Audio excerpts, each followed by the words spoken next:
जय श्री राम।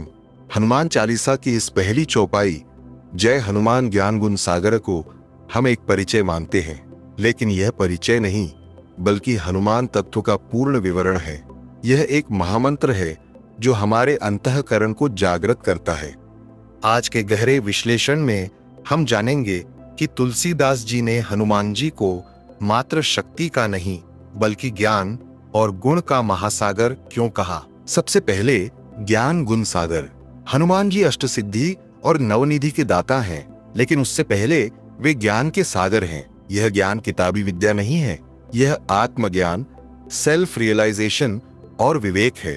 मनोविज्ञान कहता है कि ज्ञान वह शक्ति है जो भ्रम, कंफ्यूजन और भय को समाप्त करती है। हनुमान जी उस स्थिर मन का प्रतीक है जिसके पास हर समस्या का समाधान है, क्योंकि वह पूर्णतः जागृत कॉन्शियस है। ज्ञान के साथ गुण का होना अनिवार्य है। हनुमान जी मात्र ज्ञानी नहीं, गुण सागर भी हैं। उनमें भक्ति, विनय, सेवा, वीरता और समर्पण जैसे अनंत गुण हैं। बिना गुणों के ज्ञान अहंकार पैदा करता है और बिना ज्ञान के गुण दिशाहीन होते हैं।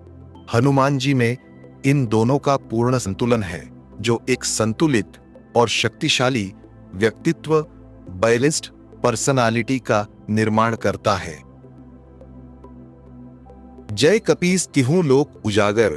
कपीस यानी वानरों के ईश्वर, जिन्होंने तिहु लोक स्वर्ग, पाताल और मृत्यु लोक को उजागर प्रकाशित किया है। यह प्रकाश उनके शरीर का नहीं बल्कि उनके चरित्र और यश का है। जब कोई व्यक्ति अपने ज्ञान और गुणों का उपयोग निस्वार्थ सेवा में करता है तो उसका तेज तीनों लोकों में फैल जाता है। यह यश का प्रतीक है जो अमरता प्रदान करता है।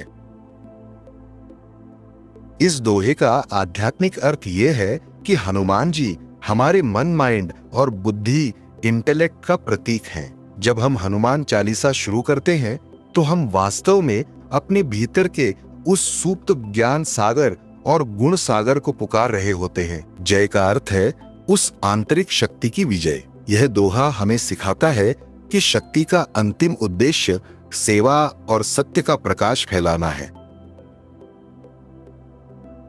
फलश्रुति, जो भक्त इस प्रथम चौपाई का पूरी श्रद्धा से पाठ और ध्यान करते हैं, उनके मन की जड़ता समाप्त हो जाती है।